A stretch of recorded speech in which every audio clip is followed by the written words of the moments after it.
Hi, my name is Hayden. I'm here with. Arlene Taylor. And I'm your co host, Kaya Duggins. And this is season 3, episode 2 of our podcast.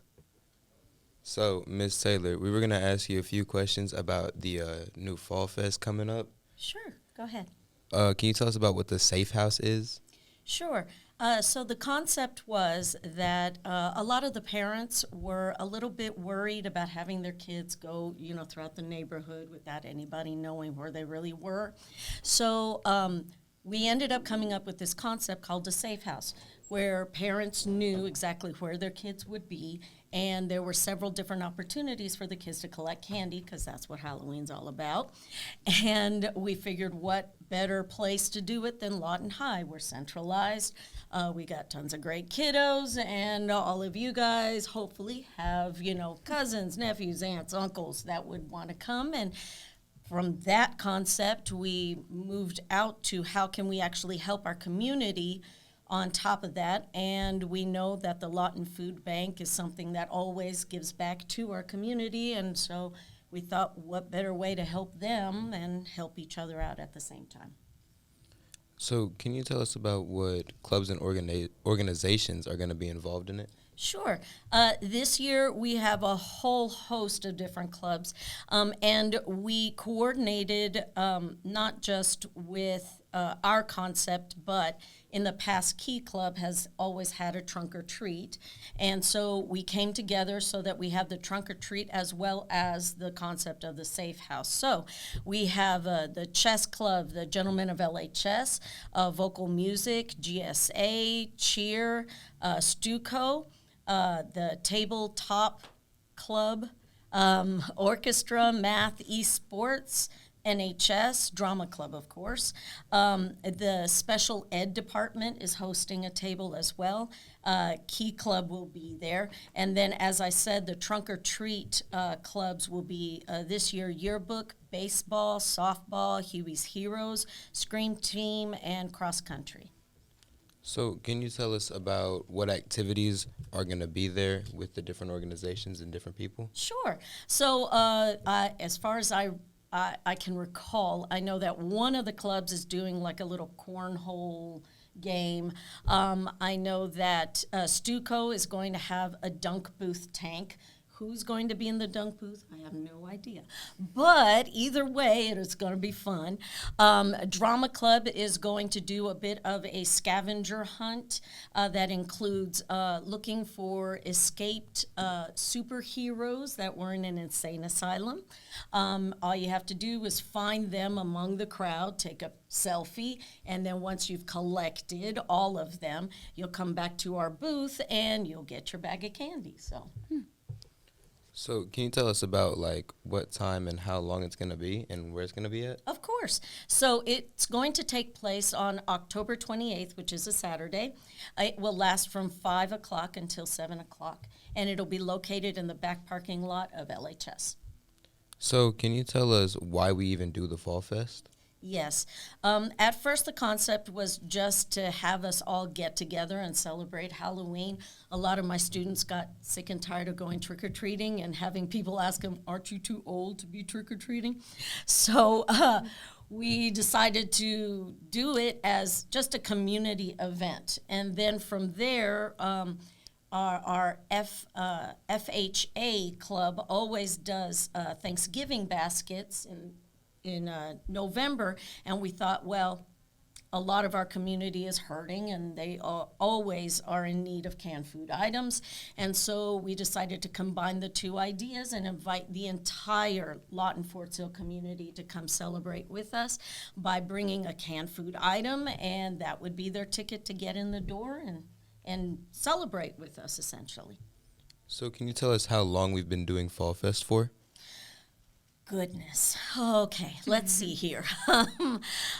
This would be my 14th year of teaching, and we started the Fall Festival about a year after, so we've been doing this about 13 years. Can you tell us some of the stuff that's changed over the years? Well, COVID was a very big game changer. We were afraid there for a little while we weren't going to even be able to do it, which would have really, really been bad because that COVID year was hard on everybody. Luckily, we were able to think outside the box and come up with some ways to help minimalize, contact and exposure. And luckily, not only were we able to put it on that year, but it was the largest gathering we ever had. So in a way, COVID was a blessing because it helped us come together. There for a little bit, it was kind of plateauing. We usually would get about 200 people coming through, and our COVID year, it really jumped up. We ended up with close to 500 people coming. So that's one of the things. As the years have progressed, we've managed to get more and more clubs and organizations involved. When we first started off, we only had 5 clubs. In fact, it was small enough that we used to put it on in the cafeteria hallway, in my classroom, and in the auditorium. But because we've had so many clubs and organizations, now we have to do it outside in the back parking lot.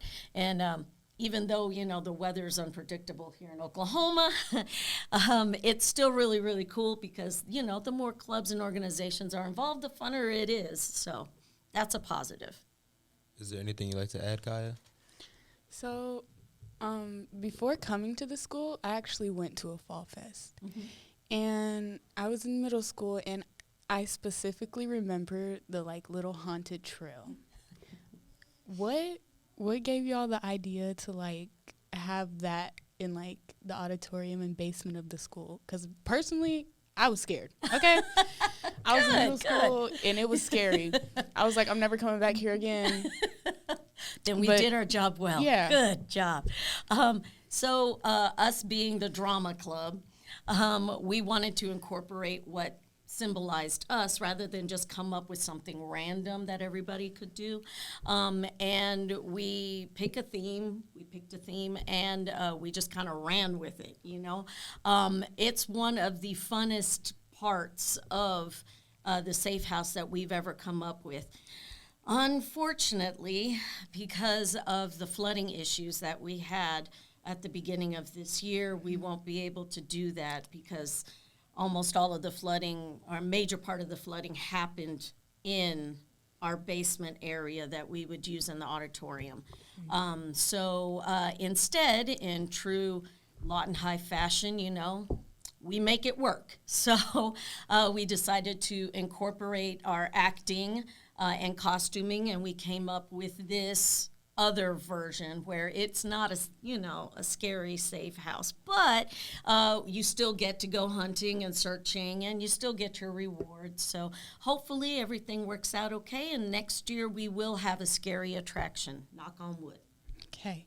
So how long does it usually take y'all to prepare for the Fall Fest? Oh, the Fall Festival is the first thing on our agenda. As soon as school starts, we try to come up with a concept. We discuss advertising, props, costuming, all of the organizational things that go into planning an event like this. We immediately start from day one. So from day one, we have all of our club officers. We're all in class together, and we start conceptualizing and molding the idea, and as soon as all of that is finalized, we send out emails to everybody broadcasting, hey, remember, this is what we're doing. We settle on a date and a time, we get the necessary permission, and then we start designing immediately, and we don't stop until the Fall Festival happens. Once that happens, then we try to do our first semester is all about community service. So the next thing we do are the Thanksgiving baskets that FHA organize. Drama Club gets together, and we sponsor always a minimum of 2 baskets. After that is the animal shelter. They always do a toy and blanket drive. So we do that. As soon as that's done, we do Christmas stockings for the homeless shelter for the students. So we are constantly doing something first semester, hopefully to try and get back to our community. So the Fall Fest is a big part of our school, and a lot of our organizations take some part in it. Do you think that the Fall Fest is going to be long-lived for Lawton High? I really, really do hope so. When I first came to Lawton High, I was here for 6 straight years, and then I left Lawton High, not by choice, for 3 years, and then I came back. During those 3 years, it was my understanding that we didn't have it, and that my students really, really loved that part. So I'm very happy that we're able to bring it back, especially with COVID. And I hope that even if I'm not here, that at least some other club organization will take that mantle and continue, because it's not only good for Lawton High as a community, but for Lawton Fort Sill as a whole, because it does benefit the Lawton Food Bank. We're just giving back to each other, and that's how it should be. Well, thank you, Miss Taylor, for the Fall Fest and for coming on our podcast today. Thank you so much. It's so great to be here and to be able to actually discuss this with you guys, because I know that you guys might have an inkling as to what it is, but to be able to share what it really truly means, not just to me, but to my students, it's really, really an honor. So thank you for having me. We loved having you on here and to talk about it. So this was Podclass Season 3, Episode 2. Your host was Hayden. And our very special guest, Miss Taylor. And I hope y'all can join us next time. Bye.